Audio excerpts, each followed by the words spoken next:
کی دنیا میں خدا کی قسم بحث ہوتی رہے گی, کسی نتیجے پر آپ نہیں پہنچیں گے. یہاں مذہب کی گائیڈنس ہے. مذہب نے کہا اس کے لیے بھی مرنا حرام جو بستر مرگ پہ پڑا ہوا ہے, تکلیف میں ہے, وہ بھی نہیں مار سکتا اپنے آپ. اور ماحول سے متاثر ہو کر کوئی ڈپریشن میں گیا, وہ بھی اپنے آپ کو نہیں مار سکتا. وجہ کیا ہے؟ 2 اور 2 4 کی طرح کہ تم اس جسم کے مالک ہو ہی نہیں, تم اس باڈی کے مالک, تمہیں اپنے اوپر ایسا تصرف کرنے کی اجازت ہی نہیں ہے. تمہیں تو اللہ نے دانت دے دیے نا, ملے ہوئے ہیں, خوبصورتی کے لیے ان کے درمیان خلا نہیں پیدا کر سکتے, اس لیے کہ یہ تغییر خلق اللہ ہے. اللہ نے جیسا بنایا ہے ویسا ہی رہو. میک اپ کر کے اپنا اچھا نہا دھو کے بس خوبصورت بن گئے. یہ بعض لوگ موٹی ناک کو باریک کروا رہے ہیں آپریشن کر کے. بعض کیا کر رہے ہیں, اس نبی کے زمانے میں بھی ایسا ہوتا تھا کہ بعض عورتیں یہ دانتوں کے درمیان خلا پیدا کرتی تھیں جس سے دانت خوبصورت لگیں. نبی صلی اللہ علیہ وسلم نے لعنت فرمائی ان عورتوں پر, المتفلجات, جو اللہ کی اس تخلیق کو بگاڑتی ہیں. بھائی ڈینٹنگ پینٹنگ کی اجازت نہیں ہے, اسی میں لپائی پتائی کر لو, تھوڑا تیزاب سے نہا لو, صاف ستھرے ہو جاؤ گے. بس اتنا تھوڑی ہے کہ ناک پتلی کر دی اور یہ جیسے گورے کر رہے ہوتے ہیں. گورے کہتے ہیں ہمیں اپنی باڈی پہ اختیارات ہیں. آپ نے ان کے بال دیکھے ہیں؟ کسی نے ایسے بال بنائے ہوئے, یہاں سے اس طرح چلایا ہوا, بیچ میں ایک سڑک بنی ہوئی ہے, ادھر سے سائڈوں پہ قیام و طعام کے ہوٹل کھولنے کی دیر ہے بس. ٹھیک ہے نا. اسلام نے اس پہ کیا کر دیا, پابندی. بھائی پورے سر کے بال رکھو, یہ پورے بال ٹینٹ کراؤ. یہ جو ڈیزائن بنا رہے ہو نا عجیب عجیب سے, یہ کھوپڑی تمہاری نہیں ہے کہ پیالہ رکھ کے کاٹ رہے ہو بال, کبھی یہ ڈیزائن بنا رہے ہو. انسان کے بچے بنو, تم غلام ہو. جیسے ماں باپ پابندیاں لگا رہے ہوتے ہیں نا اپنے بچوں پہ, بھائی تو کیا شکل بنا کے گھوم رہا ہے, تو اللہ بھی پابندی لگا رہے ہیں, تم میری مخلوق ہو, تمہیں اپنا ڈیزائن چینج کرنے کی اجازت نہیں. ہاں ایکسیڈنٹ میں کسی کی ناک خدا نخواستہ ٹیڑھی ہو گئی, یا کسی کے دانت بہت زیادہ باہر نکلے ہوئے تھے, جو ایک عیب ہے, اس عیب کو ختم کیا جا سکتا ہے. خوبصورتی کے لیے تبدیلی جائز نہیں ہے. تو جو مذہب آپ کو دانتوں کے درمیان خلا پیدا کرنے کی اجازت نہیں دے رہا, جس ڈیزائن سے خدا نے دانت پیدا کیے ہیں اس ڈیزائن میں چینجنگ کی اجازت نہیں ہے, وہ آپ کو اپنے آپ کو قتل کرنے کی اجازت کیسے دے گا؟ رہا یہ مسئلہ, گورا کہتا ہے کہ اس زندگی کا کیا فائدہ جس میں ٹینشنیں بہت ہیں اور ہم بستر مرگ پہ پڑے ہوئے ہیں, گردے بھی فیل ہو گئے, 3 مہینے بعد تو ڈاکٹر نے کہا ویسے ہی مر جانا ہے, تو زندگی کا کیا فائدہ؟ مذہب کہتا ہے اسی زندگی کا فائدہ ہے. یہاں صبر کر کے اب جو تمہارے اعمال میں نیکیاں بڑھنا شروع ہو رہی ہیں, یہ صحت والی زندگی میں یہ سہولت آپ کو میسر نہیں تھی. آپ کو یہ سہولت میسر نہیں ہے, مرنے کے بعد ہوگا, دروازہ بند, ابھی یہ سہولت میسر ہے. تو اللہ نے بتا دیا کسی کی زندگی خوشیوں میں گزرتی ہے, کسی کی ٹینشنوں میں. خوشی والی کی بھی آزمائش ہے کہ اللہ کا شکر کرتا ہے کہ نہیں, اتراتا تو نہیں ہے, ظلم تو نہیں شروع کر دیتا لوگوں پہ, اور جو آزمائشوں میں ہے اس کا بھی امتحان ہے. تو کسی کو بستر پہ لٹا کے آزمائے گا, کسی کو کینسر میں ڈال کے آزمائے گا, کسی کی بیوی کو بھگا کے آزمائے گا, ٹینشن دے کے آزمائے گا. مختلف طرح سے نبی صلی اللہ علیہ وسلم نے فرمایا کہ مسلمان کو اس کے مال, اس کی اولاد, اس کے رشتہ داروں کی طرف سے مصیبتیں پہنچتی ہیں. حتیٰ لقی اللہ طاہرا مطہرا, کیا پیارے الفاظ ہیں, جب اللہ سے ملے گا سارے گناہ دھل چکے ہوں گے ان ٹینشنوں کی وجہ سے.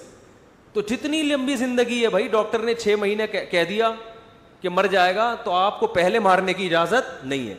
کانسیپٹ کلیئر کر دیا نا, گوروں کے کانسیپٹ بولو کلیئر نہیں ہے. تبھی وہاں قانون سازی ہوتی ہے, خودکشی اللیگل ہے, پھر بھی کر رہے ہیں. ہمارے یہاں بھی اللیگل, لیکن خودکشی سے بچانے کا گورنمنٹ کی طرف سے کوئی انتظام نہیں ہے, پھر بھی خودکشی کا ریشو کم ہے.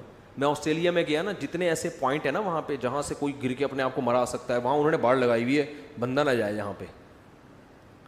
کوئی بھی ایسی جگہ نا جہاں ان کو یہ خطرہ ہے کہ لوگ اپنے آپ کو آ کے مار سکتے ہیں, گورنمنٹ نے وہاں پہلے سے انتظام کیا ہوا ہے کہ لوگ نہ مریں. ہمارے یہاں کوئی انتظام ہے؟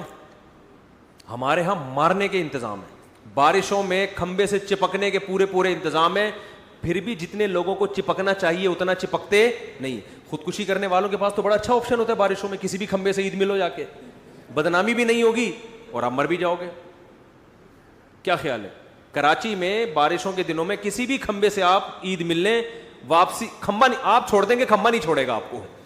ٹھیک ہے, اگر آپ کو احساس ہو بھی جائے گا نا میں نے غلط خوشی کی ہے, کھمبا کہے گا مجھے بہت مزہ آ رہا ہے. آپ کھمبے کو چھوڑ دیں گے, کھمبا آپ کو نہیں چھوڑے گا. یہ کراچی میں خصوصی پیکج ہے خودکشی کرنے والوں کے. وہ ایک آدمی کو نا دریا میں ریچھ نظر آیا, وہ اصل میں کمبل نظر آیا, وہ کمبل نہیں تھا, وہ ریچھ تھا نا, ریچھ پانی اندر کر منہ اندر کر کے جا رہا ہوتا ہے, اوپر سے کمبل رہا, یہ تھا لالچی. تو اس نے کہا یار یہ کمبل میں پکڑوں گا. لوگوں نے کہا بھائی چھوڑ دے, اتنی تیز روانی ہے دریا کی اور تو خام خواہ میں ڈوب ڈاب جائے گا, لیکن یہ ہوس تھی, چھلانگ لگائی, کمبل کو جا کے پکڑا ہے, اور وہ ریچھ تھا, اس نے اس کو پکڑ لیا, اب اس کو گھسیٹ کے لے کے جا رہا ہے. یہ کشتی لڑ رہا ہے نا پانی کے اندر. لوگ یہ سمجھ رہے ہیں کہ یہ کارپیٹ کو اس کمبل کو لینے کے لیے نا بہت لہروں سے لڑ رہا ہے. لوگوں نے کہا ابے بھائی جان بچا, کمبل چھوڑ دے. کہتا ہے میں کمبل چھوڑ رہا ہوں, کمبل مجھے نہیں چھوڑ.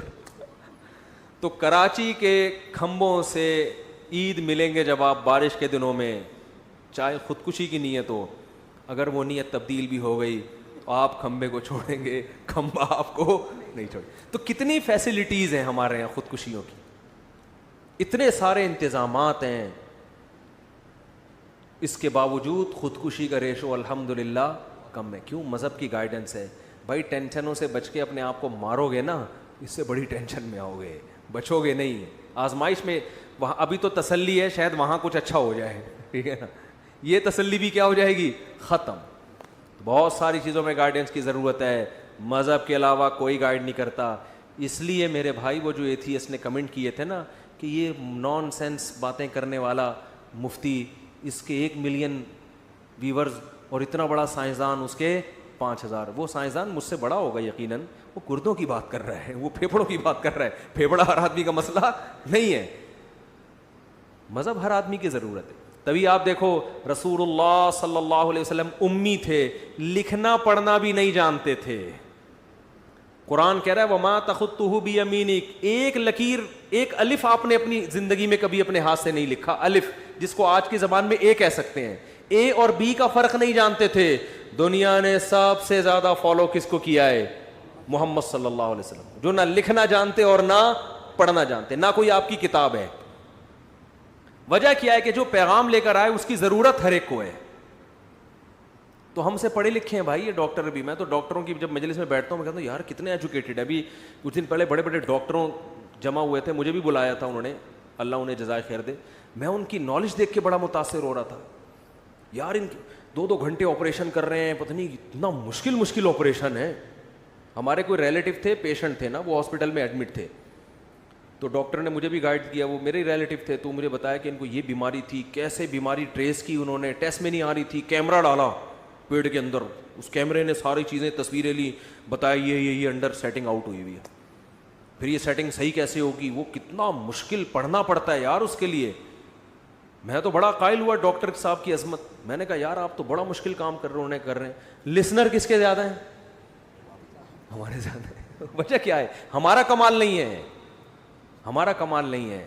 وجہ اس کی یہ ہے کہ محمد صلی اللہ علیہ وسلم تو امی تھے بھائی, وہ تو ایک لفظ نہیں جانتے تھے. دنیا نے سب سے زیادہ سنا کس کو ہے؟ محمد صلی اللہ علیہ وسلم. سب سے زیادہ فالو کس کو کیا ہے؟ محمد صلی اللہ علیہ وسلم. وجہ کیا ہے؟ وہ جو پیغام لے کر آئے ہیں نا, اس کی نیڈ اور اس کی ضرورت ہر شخص کو ہے. سمجھتے ہو؟ یہ وجہ ہے. تو وہ پورا بیان اسی پر ہو گیا. اس کو یہ تکلیف ہو رہی تھی کہ یہ نان سینس باتیں کرنے والے مولانا ہیں, ان کو اتنے لوگ سن رہے ہیں, اور وہ اتنی بڑی فلم میں ہے, ٹھیک ہے نا, اس کو 5000.